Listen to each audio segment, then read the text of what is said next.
અંકલેશ્વર નગરપાલિકા દ્વારા 3,57,ની વસૂલાત માટે આશરે 5500 બાકી વેરા ગ્રાહકોને આખરી નોટિસ પાઠવવામાં આવી છે, તો બીજી તરફ 15 દિવસમાં 47 જોડાણો કાપવામાં આવ્યા છે।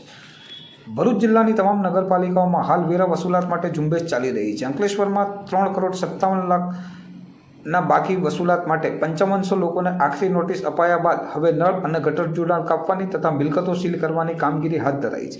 છેલ્લા 15 દિવસથી પાલિકાએ કડક કાર્યવાહી કરતા 47 જેટલા નળ જોડાણ કાપી નાખવામાં આવ્યા છે।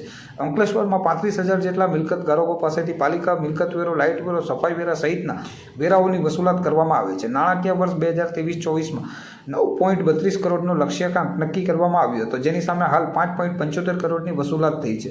31મી માર્ચ પહેલાં વેરા વસૂલાતનો લક્ષ્યાંક પૂર્ણ કરવાનો હોવાથી પાલિકાએ 5500 જેટલા બાકીદારોને આખરી નોટિસ આપી તેમજ બાકી વેરો ભરી જવા તાકીદ કરી હતી, પણ હજુ સુધી તેઓ વેરો ભરવા આવ્યા નથી। છેલ્લા 15 દિવસમાં પાલિકાએ વેરા વસૂલાતની કામગીરીને કડક બનાવી 47 જેટલા નળ જોડાણ કાપી નાખ્યા છે।